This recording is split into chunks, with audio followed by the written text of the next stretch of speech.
Hello, hello! My name is Callista, and welcome back to Mass Effect Legendary Edition. In the last episode, Naomi became the first human Spectre. It means she has the authority to go after Saren herself, and it also allowed me to unlock all of the extra dialogue choices. Madam? Or sir, I don't know.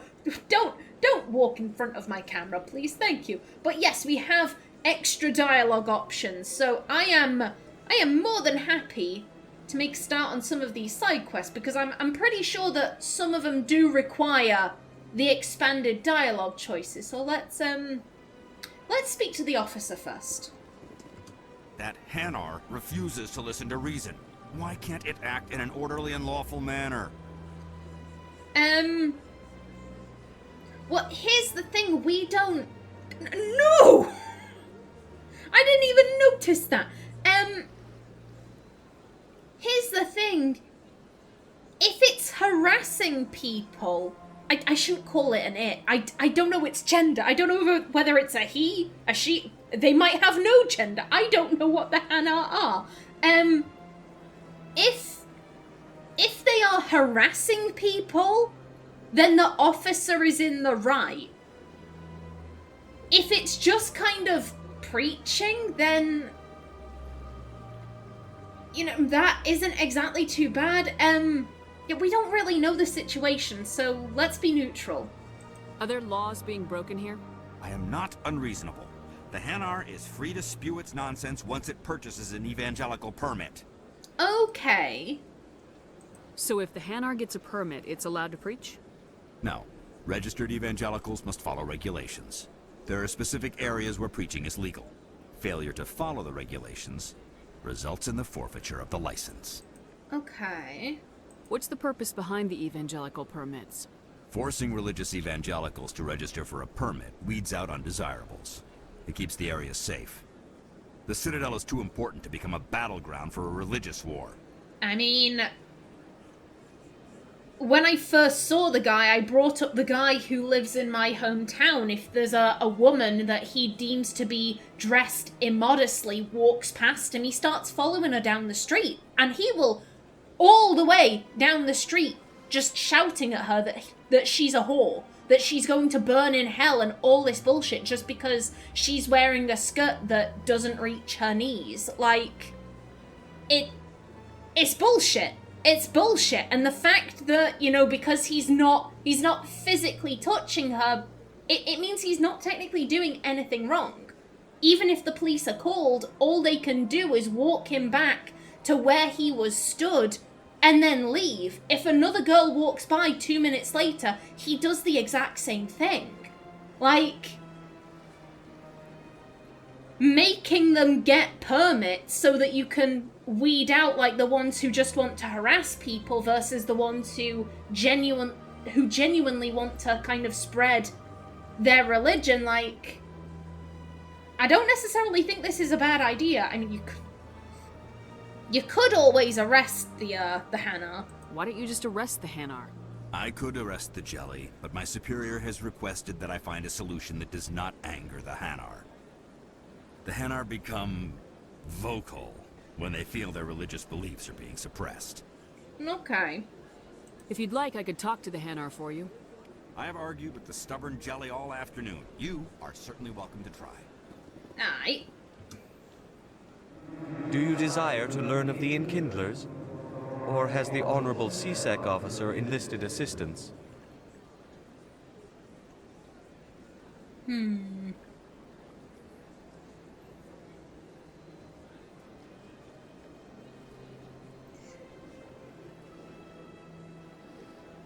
On one hand, I'm somewhat drawn to this, because we haven't heard the Hanar's perspective.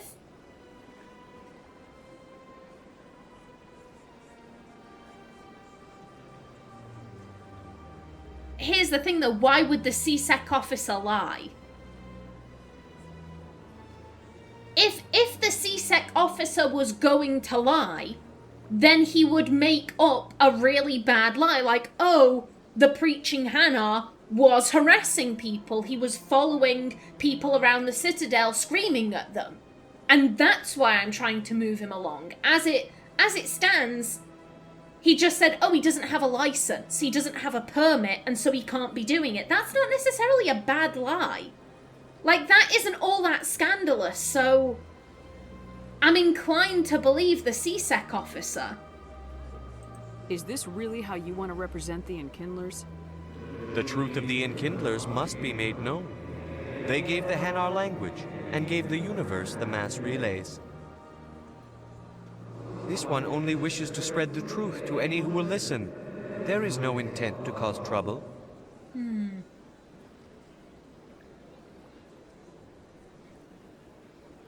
We could buy the permit.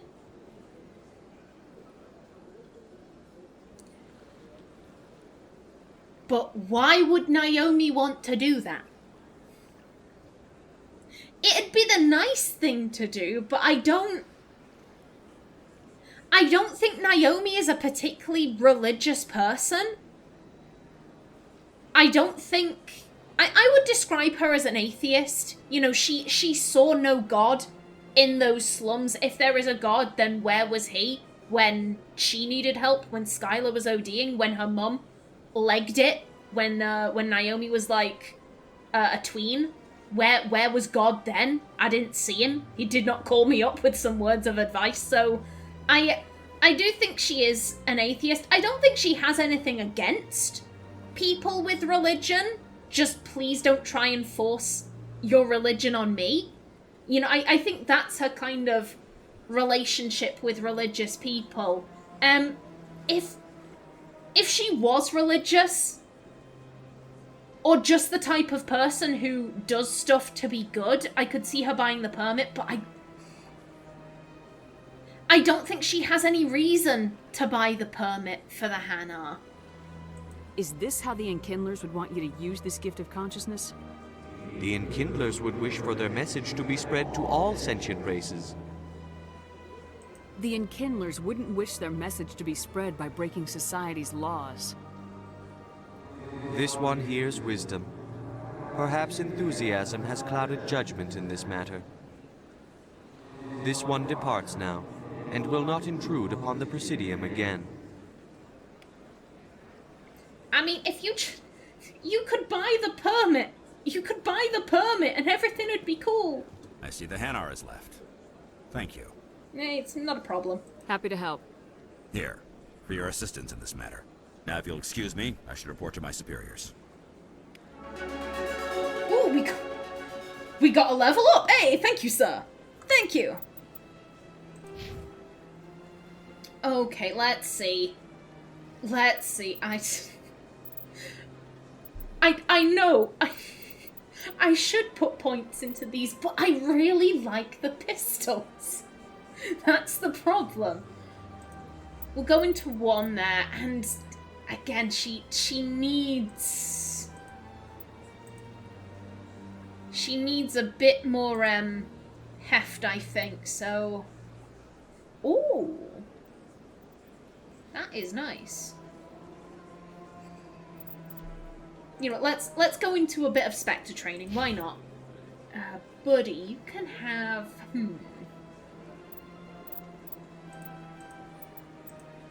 And then... You know what, let's get... some warp and some barrier. And Tali...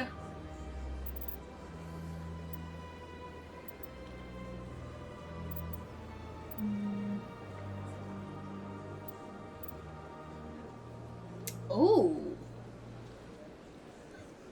Oh, that's pretty good. You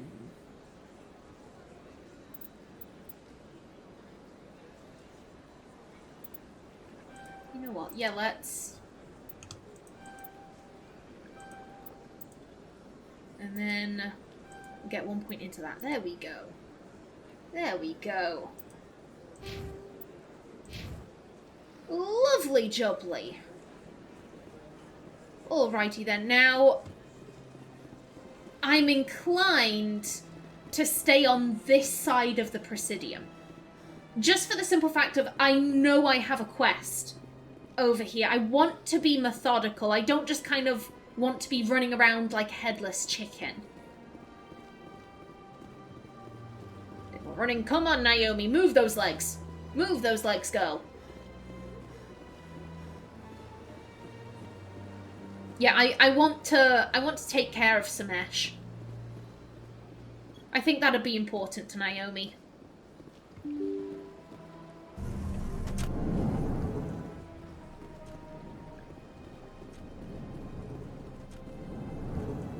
Now then, sir. My goodness, you're Commander Shepard. Your activities made for quite a briefing in the Diplomatic Corps. Is there something I can do to assist you? Yes. A man named Samesh Bhatia is having some trouble claiming his wife's body. Ah, Mr. Bhatia.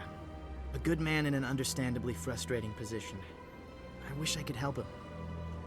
Serviceman Nirali Bhatia died on Eden Prime, as Mr. Bhatia no doubt told you. Her wounds are inconsistent with any type of weapon damage we've seen before. That is why her body is being held. Ah, so it is Nirali. I like that. I like that they laid that seed of like, hey, here's what's coming. Here's what's coming. Oh, I like that.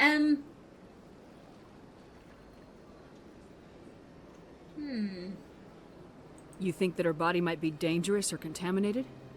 No, Commander. Nirali Bhatia is not dangerous. Her body is in fact extremely valuable to the Alliance. The tests we're conducting may lead to better defenses against Geth attacks. Respectfully, Serviceman Bhatia may save more lives in death than she did in life. Yo, dude. Dude, no. That's disrespectful. How long do you think this research is gonna take? This is a long-term study. I wouldn't expect the bodies to be released for a year or longer. You gotta have a lot of bodies. Can't you release one? Very few bodies had this new type of weapon damage, and very few were in good enough condition to study. Beyond that, Commander, we need as many bodies as we can to get a reasonable sample size. When will this research result in actual new technology? If we're lucky, we'll actually realize usable technology from this study in a few years. Here's the thing, on one hand,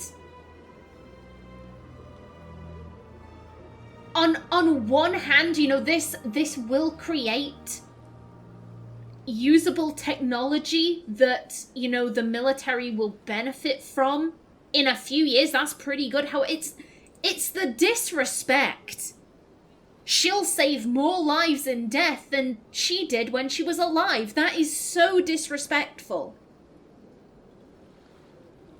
That is so disrespectful. I'm drawn to this. To be brutally honest, I'm drawn to this one.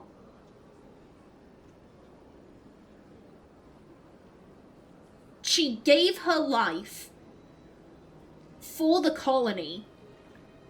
She joined up under, like I said, I think it was the deferred education program. So she joined up in later life. She was going to open up a restaurant afterwards. She didn't need to join up. It was something that she wanted to do because she wanted to help people. And you're saying, oh, well, she may have wanted to people, but she may have wanted to people. She may have wanted to help people, but she failed to do that when she was alive. She'll do it in death, though. Like, that is so disrespectful. No. You know who and what I am. If I want Nirali Bhatia, I can get her. Commander, I don't think threats are necessary. Even if the body were here on the Citadel, would you really risk going in shooting to get it? I didn't realize she was going to be that violent. Maybe one of her unit was called Nirali. Maybe she's having, like, flashbacks and that's why she's being so... I didn't expect you to be so aggressive. Hot damn. I still stand by the decision. Like, he was being so disrespectful. He was being so disrespectful to Nirali and her sacrifice. Like, no, sir, you can't be talking about her like that. And yeah, she deserves so much better. Oh, dickhead. Yeah, I don't think Naomi would regret pushing this man against a wall. The Marine's name was Naomi Bhatia. If you want to cut her up, you call her by name. All right, Commander. You win. It was hard enough refusing Mr. Bhatia. I'm not going to risk an incident by refusing you. Tell Samesh that the body is being shipped back to Earth. I'll go now to see to it myself. I regret nothing. I regret absolutely nothing. He was... Oh. He was being rude. He was being rude to Naomi. No. No, the woman deserved better. Hello again, Commander. Has there been any word? Yeah, she's coming home, mate. I reminded Mr. Bosker what we're fighting for. Your wife is coming home. Thank you. I will return home and begin my preparations. It does not bring me happiness, but it may bring me peace. Goodbye, Commander. Okay, Terasa. Tara. Oh, poor guy. Poor guy. Now then, let's see. Okay, so we can actually use that. Aha, okay. Yeah, that leads to the wards. That's rapid transit. There's an Avena. There's the bank. And the consort's chambers. Yeah, the Elcor guy. The Elcor, he wasn't the ambassador, but like he was speaking with his ambassador. He had some hoo-ha or something with the consort. So yeah, let's head down here. Let's see what's over the water.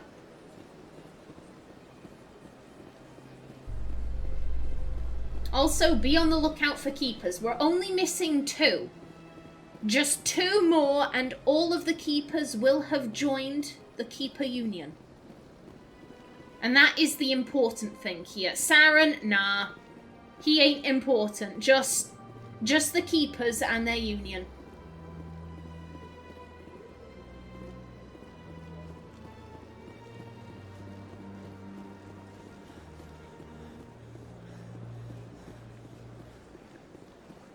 God, this really does look like a nice place to hang about.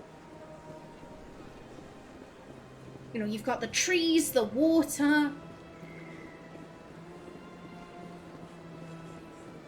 God, I don't like leaving my home, I've got to be honest. I'm a bit of a home bird, but I would actually like to chill out here. This place seems nice.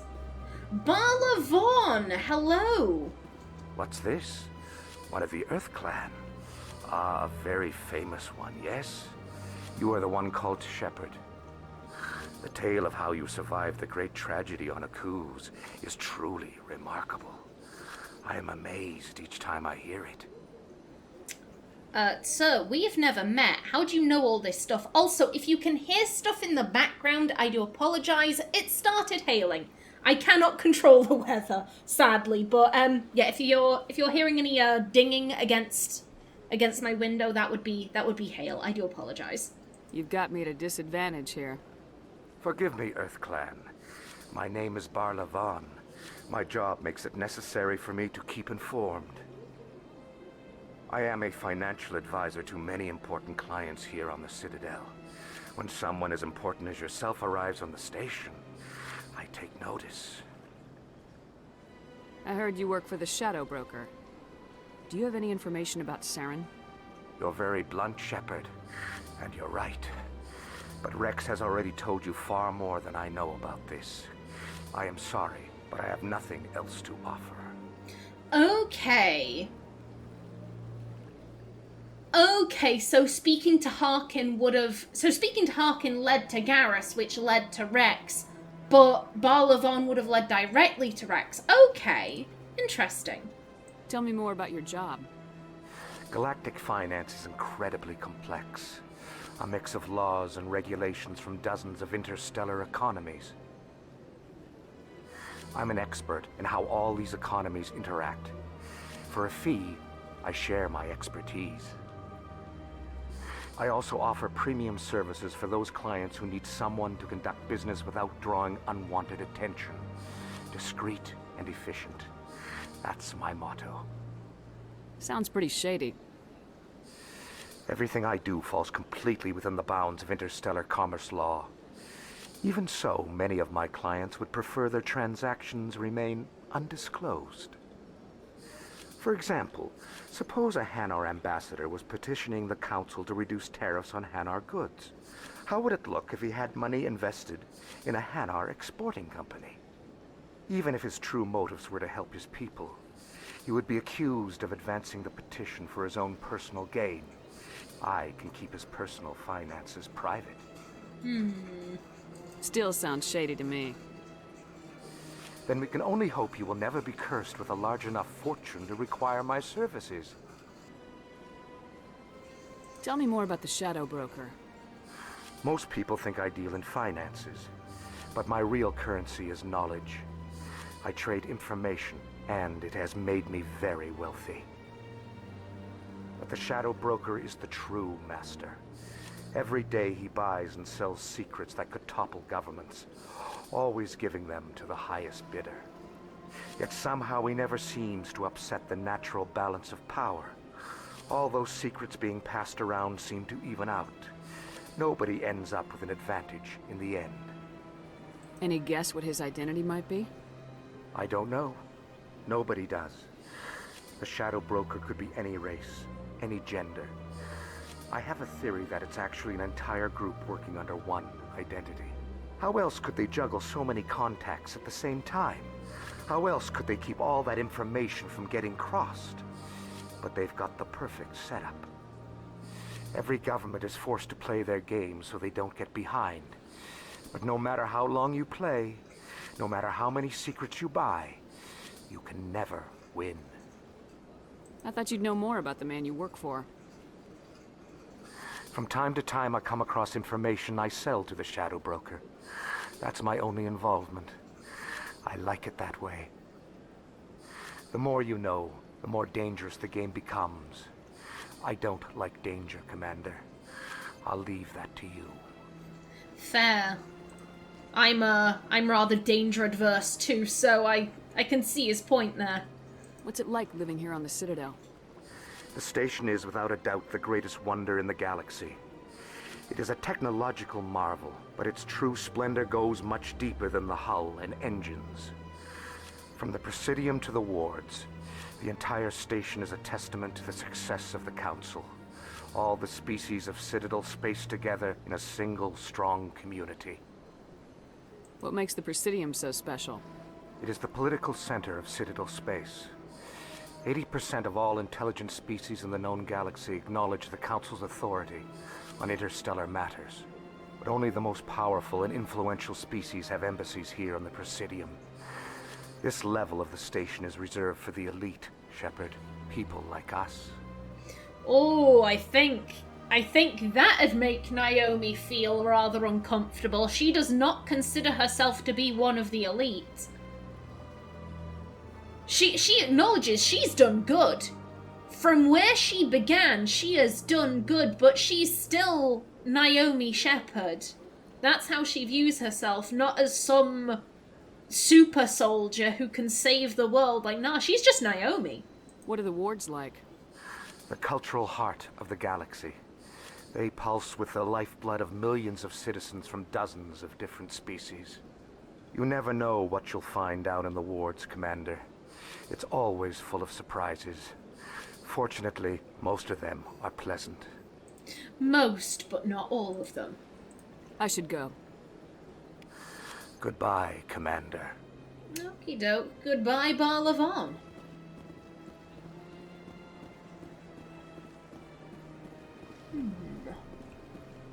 Ooh. Oh, very fancy. Hello.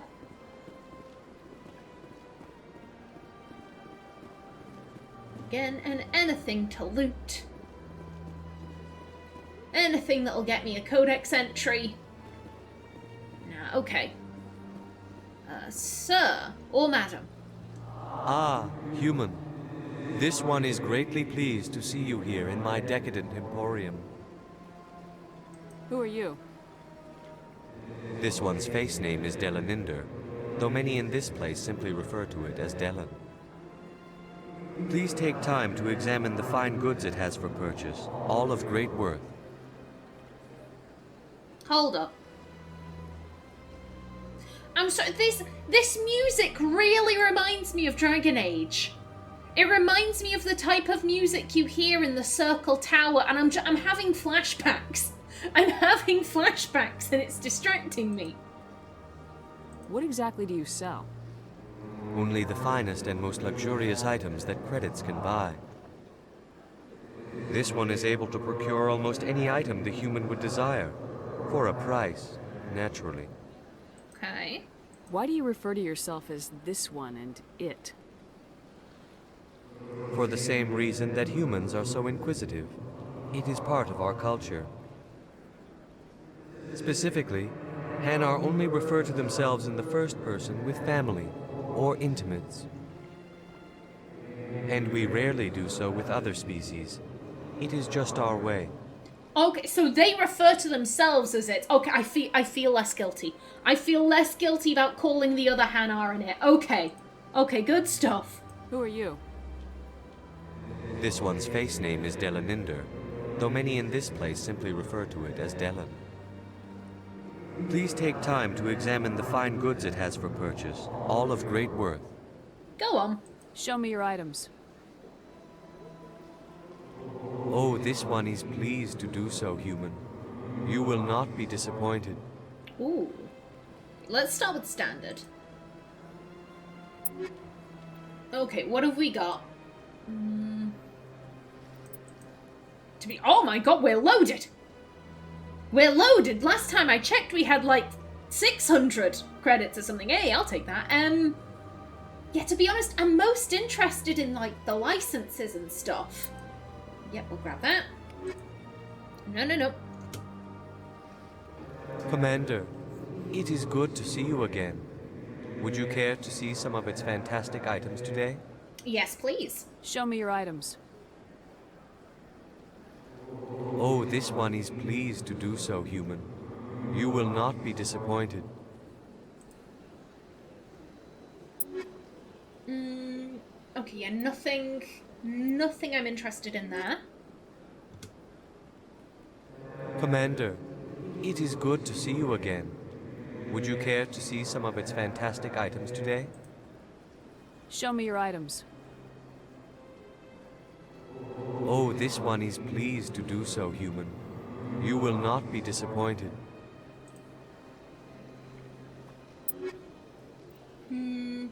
Oh. Okay, so that's plus 12 hardening.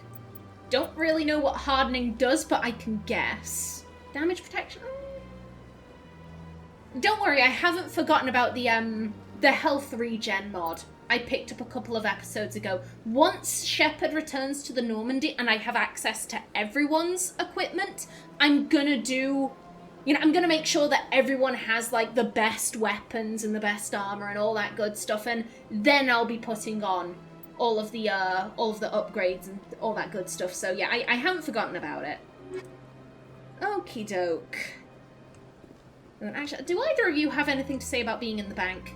They built a lake on a space station. I can't even imagine the resources needed to maintain it. I could use a snack. Think there's any fish out in that lake? Rex! I love that. Tali's just like, oh my god, the feats of engineering. And Rex is like, let me eat from it. I love it. I love it so much. Okay. Ooh. Yeah. The Elcor, the Hanar, are a Citadel species known for excessive politeness. They speak with scrupulous precision and take offense at improper language. Hanar that expect to deal with other species take special courses to help them unlearn their tendency to take offense at improper speech. All Hanar have two names. The face name is known to the world. The soul name is kept for use among close friends and relations. Hanar never refer to themselves in the first person in conversation with someone they know on a face-name basis. To do so is considered egotistical, so instead they refer to themselves as this one, or the impersonal it. Their homeworld, Kajay, has 90% ocean cover and orbits an energetic white star, resulting in a permanent blanket of cloud.